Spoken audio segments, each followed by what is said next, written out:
Since it's been brought up several times, we'll talk about things that are made for kids.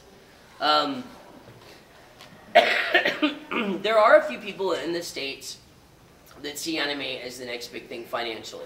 They think this is something they can cash in on. And unfortunately, there are some people that don't have any interest in us seeing the original Japanese dialogue or even anglicizing it to the point that it's never intended to...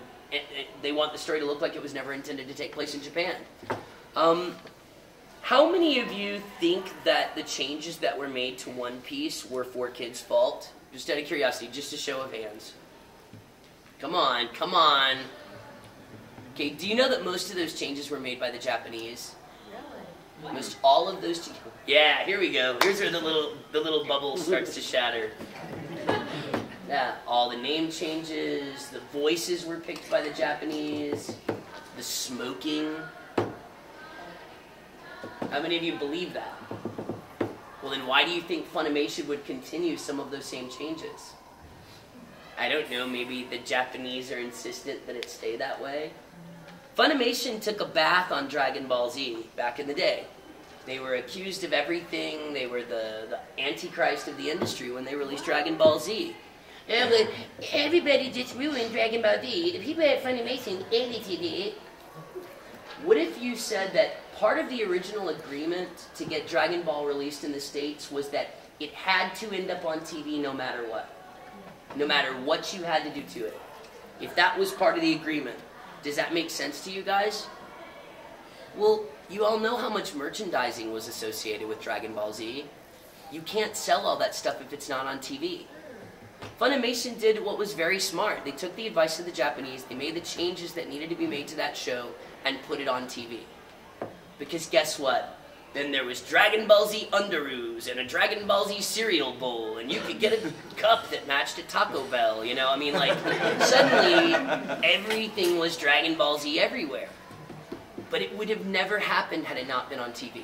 Do you think, is there any way you think you would have talking Vegeta dolls if it was ever not on TV? And then they sold it unedited. And now you would not have the actual unedited version out because there wouldn't be the fan base to back it. Exactly. So you are saying, though, that the Japanese made this, even if they made the decision, it was for business purposes, not artistic purposes. So there's business. That is exactly what I'm saying. The Japanese make animation so they can what? Sell it. Make money. As fans of this medium, we have also over-romanticized the idea of why this is created at all. It's to sell plushy dolls and blankets, and in some cases, life-size body pillows of characters. No. But it's to sell products. It's to market. Why do you think Genion, when Pioneer bailed on Pioneer Animation, why do you think one of the largest advertising agencies in Japan bought it? Dentsu. Dentsu sells everything from cars to tampons. They're an advertising agency. It makes sense for an advertising agency to buy into a market that is geared to create more merchandise and keep the money rolling. It's for business purposes.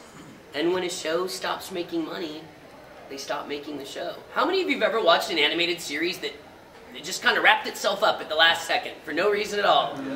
I've been in a few of those. Sure. Like, what happened? What are the Blade Children? You know, like, you know, I hate that the advertising campaign for Spiral is, what is the Blade Children? And when you get to the end of the show, you still don't know. Like, what? So, that leads to the question then of what was Dragon Ball Z is the one that's finally coming out unedited. Now, well, they started releasing it unedited, what, 2 years ago or a year ago? Yeah, 2 years ago. Putting it out in box sets. It took Kyle 2 years to finish re-recording it unedited. Do we have to wait for One Piece, or did they decide there's not enough interest, so we're not going to do it? To the Japanese. Yeah, it's really technically up to them. Right now, the interest is getting One Piece a big fan base, and the same with Naruto. Yeah. Yes, Mr. Hamtaro. Speaking of for an American audience. A large portion of what we do are effectively half-hour commercials, and the real money is made in the products that are associated with. Are there products for Hamtaro? You can buy toys or fun fundaroos or fundaroos multiples or things like that. And that's the money. What is the harm then in sharing that commercial? Ultimately, the industry's primary goal for the actual half hour or whatever animated projects, for the most part, is to simply sell merchandise. Well, and the problem, you bring up an even funnier problem now. Go into the dealer's room and I bet I could find bootleg merchandise in there now too. Oh yeah, I've seen it. Yeah. Oh yeah. How many of you own those satin Full Metal Alchemist pillows or the satin Sayuki pillows?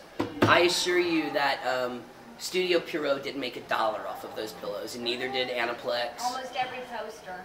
Yeah. Is bootleg. There's a certain J-Rock dealer who I will not name by name that has lots of posters that are exactly the same size. Mm-hmm. Really. All the same size. All those plastic keychains that say made in Mexico in there. Yeah, unfortunately, we're dealing in a culture now that like anybody that can reproduce it can make money off of Oh, it. the booth that has all of those decals. Oh, Window decals. God.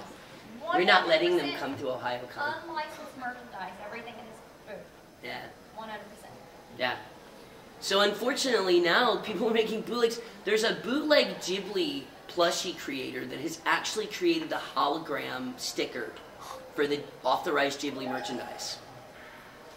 How do you deal with bootleggers that go out of their way to even get the hologram stickers? No wonder Miyazaki's so paranoid about his product. I would be too. I'm pointing at Crispin. Crispin's looking at someone else. The Howl's Moving Castle. It was up for BitTorrent before it was ever out here, right? It was up for BitTorrent like 2 weeks after it was at the theaters in Japan, right? Yes. It was instantly. How is Miyazaki supposed to, or how is Ghibli supposed to recap any of that money? So I'll come back to that because that goes to the next point, the instant gratification factor.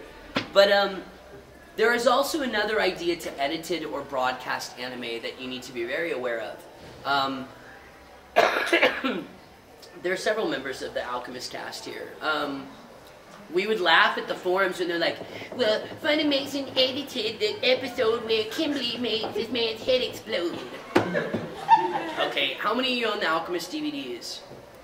Kimberly actually makes that mofo's head explode on the DVD. It's Cartoon Network. When you deal with broadcast, you deal with ethics and standards, or what is it? Standards and practices, and there are things that you just can't show on TV. Asuka has to wear a bathing suit. Right, and Funimation's not the one who edits that anyway. It's No. Cartoon Network. It's Cartoon Network. Nobody at ADV made Asuka wear a bathing suit in her bathtub. That was done somewhere else. You know?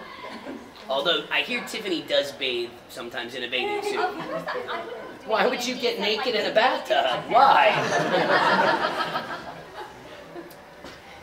So be real careful when you talk about a company editing a product, especially if you've watched it on Cartoon Network or on G4, on cable, that it's not the network themselves that have edited it. Yeah? Well, I was wondering, in Robotech the Shadow Chronicles that went straight to DVD, they said, we went straight to DVD to bypass most of that editing. Is that a wise move for animation companies? It's their choice to do that. It's if a company decides to release direct to DVD, maybe they believe that there's not a market, by trying to broadcast it. Maybe they think they're going to hit an instant market.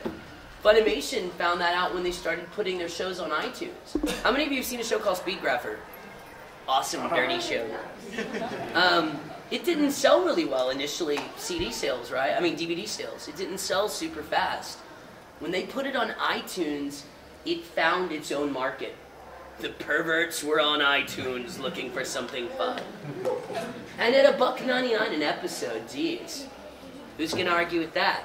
So a company has the right to market their materials differently to try to hit a different audience.